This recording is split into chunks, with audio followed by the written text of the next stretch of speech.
What's up guys, it's And It's Gone, and today we'll be looking at the Texas Rangers offseason and what it entails for the 2023 season. In the 2021 offseason, the Texas Rangers spent over $500 million to solidify their infield for the next decade to come. Obviously, within a top-heavy American League West, the Rangers expressed their willingness to contend in the 2022 MLB season. However, despite their spending spree, they forgot one fatal flaw in starting pitching. Outside of guys like Martin Perez, their entire rotation was well below average, and despite having, by all accounts, an excellent bullpen, their rotation cost them many games this season in a disappointing 69-94 season. With their 2023 starting rotation consisting of Jon Gray, Dane Dunning, Glenn Otto, Cole Ragans, and Spencer Howard, the Rangers followed the Texas mantra and went big on starting pitching by spending $250 million for the second straight season, this time on the starting rotation. A rotation headlined by Jon Gray now sees himself push to the 5 slot, with Jacob deGrom, Nathan Eovaldi, Martin Perez, and Andrew Heaney all ahead of him on the projected depth chart. There's no doubt that this rotation alone benefits the Rangers immensely, but is it enough to make the playoffs? And if not, what needs to happen?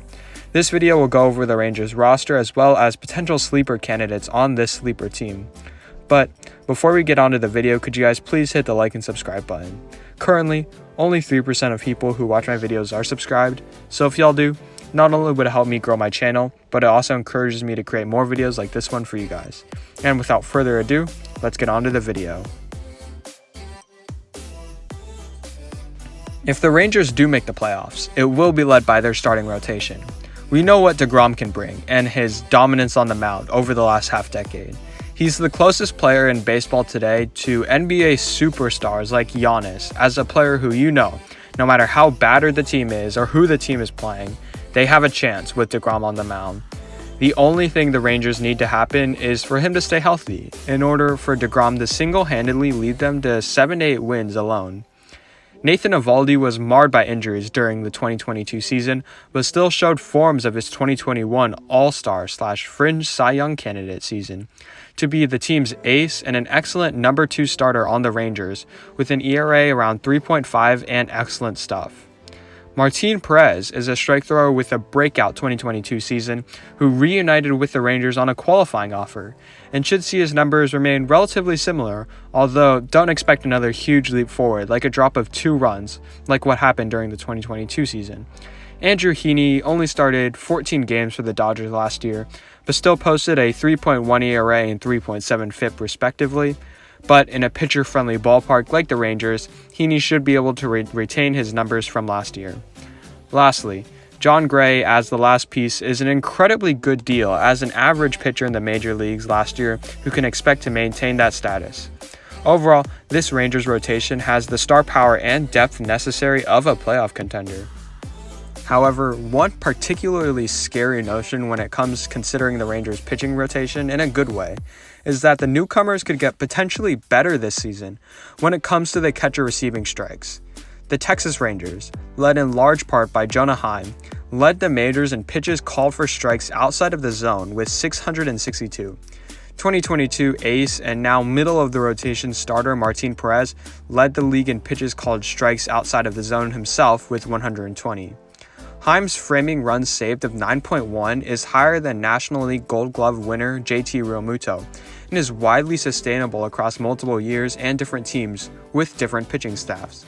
Considering the raw stuff that these aces have at the top of the Rangers rotation, like Eovaldi and deGrom, it would be simply unfair if they were to receive another advantage on top of that, with a couple of extra pitches off the corner here and there that are now called for strikes. When a team emerges after years of mediocrity into a playoff spot, it's often due to impact rookies breaking out onto the major league stage to stellar results. For example, the Seattle Mariners had Julio Rodriguez, the Astros had Carlos Correa, and the Cubs had Chris Bryant. Unfortunately, there's no player that's really highly touted in the Ranger system to warrant such a reaction like that without seeming overly optimistic.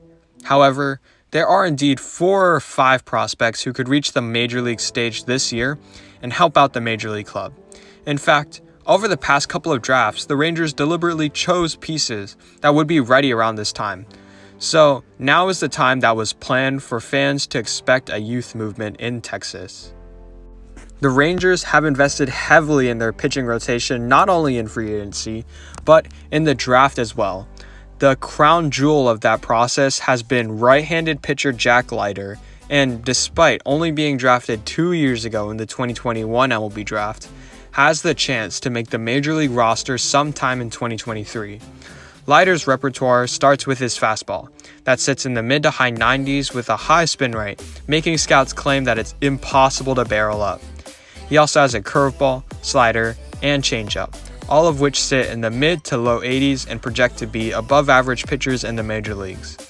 However, when he was placed in Double-A in the 2022 minor league season, he struggled immensely. His command was a bit shoddy, walking over 5 batters per 9 innings in Double-A, leading mainly to a 5.54 ERA.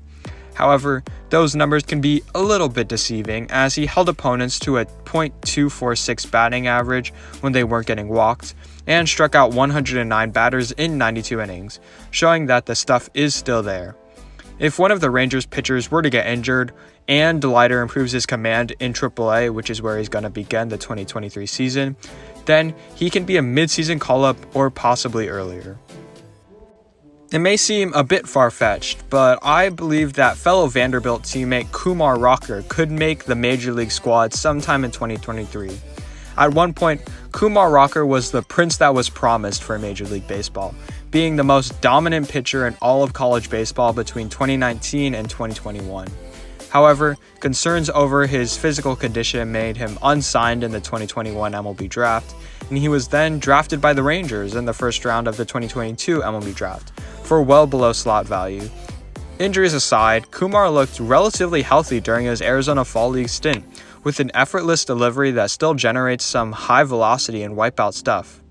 At Vanderbilt and in the Frontier League, where he was getting ready for the 2022 draft, Rocker had a fastball that sit in the low to mid 90s but touched as high as 99 on occasion, with a wipeout slider in the mid 80s that he generates for tons of strikeouts. Developing curveball does pan out to be average when all things are settled out, but Kumar relies on a fastball-slider combination right now to get batters out. Despite this unprecedented situation really, I expect Rocker to get this season started in Double-A, and if he does well, he will get called up to the major leagues as a relief pitcher though, due to his lack of innings pitched over the last couple of years and injury history. The last of the Rangers' really good right-handed pitching prospects is Owen White, who posted a 3.57 ERA with 104 strikeouts and 82 innings across High A and Double-A this year. The former second-round pick really burst onto the scene this year, though, with a 4-seam fastball that sits in the mid-90s coupled with a 2-seam variant that sits in the low 90s, and a slider, which is his main out pitch, a changeup, and curveball. Owen White projects to be your quintessential right-handed pitcher in the middle of a Rangers lineup, but I have huge doubts that he will pitch in the major leagues this year, due to his lack of innings pitched last year and the amazing starters that they have both in the major and minor league stage above him. I project this year for him to reside in Double-A and get called up to Triple-A this year if all goes well, and he'll be a starter by the 2024 season. On the hitting side, they are receiving a little bit of love when it comes to the national media and the Rookie of the Year candidates, with about 3% of outlets projecting third baseman Josh Young to win Rookie of the Year honors. Young played a fair amount in the major leagues this year, posting an OPS plus of 83, but there is so much room for growth here.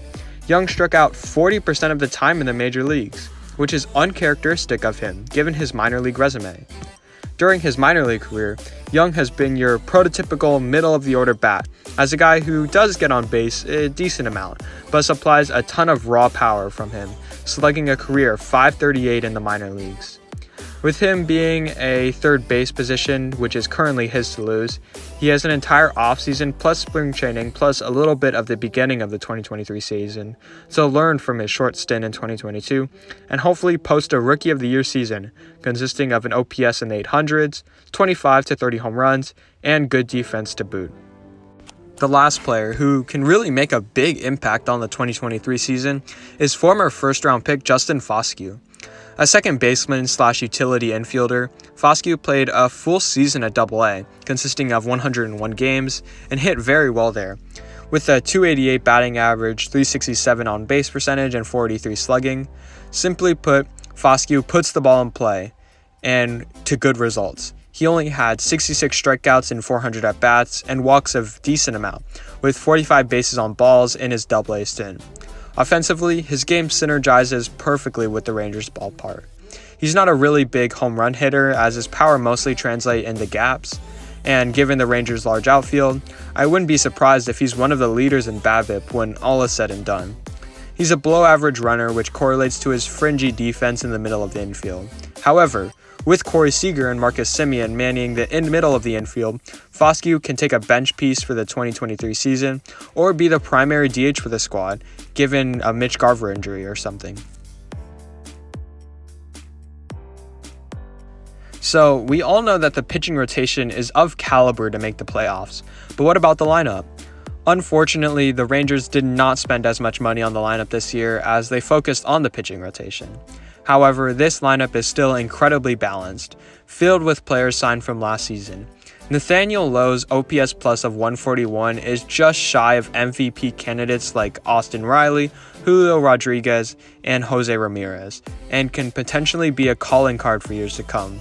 Although I doubt that an OPS plus of 141 is sustainable over multiple years, a very good OPS plus of 125 to 130 can be repeated over a couple of years, and that's what makes Lowe an extremely valuable player. Marcus Semien posted a 5.9 WAR season despite having so much room for growth in terms of his OPS and overall hitting capabilities. Superstars like Francisco Lindor and Paul Goldschmidt posted down seasons in their first year of migrating to a new environment, only to post amazing seasons following that. If Semien can follow that trend and raise his OPS during the second season as a Ranger, he can post a 7 to 8 WAR season and a possible MVP candidate. By all accounts, Corey Seager had a poor season by his standards. He only posted a 108 OPS plus, and that was just slightly better than the league average player overall. However, the underlying numbers are still great in terms of hard hit rate and average exit velocity. Seager was one of the players who was shifted upon the most last year, and given that the shift is being restricted upon, Seager should be able to return to his stats from his stellar tenure with the Dodgers. Lastly, Adolis Garcia actually posted a better season in terms of defense and OPS than his all-star season last year, where he finished 4th in Rookie of the Year voting and overall had a more complete season this year, indicative of what his career may bring. Overall, this Rangers lineup has a ton of potential upside, as well as a high floor with candidates who had great seasons last year with very few holes on the lineup. Although I just said that the Rangers rotation was incredibly balanced and had very few holes, one major improvement that I could see from the Rangers lineup is at their DH position / a fourth outfielder. Currently, they have Mitch Garver as their starting DH. Although Garver hits for power, his lackluster batting average combined with a measly on-base percentage makes him average at best. And an average hitter at the DH position makes Mitch Garver a below-average option at the designated hitter position and a much better backup catcher. What the Rangers need is a high upside play as a trade option that could potentially put them over the top if all breaks right.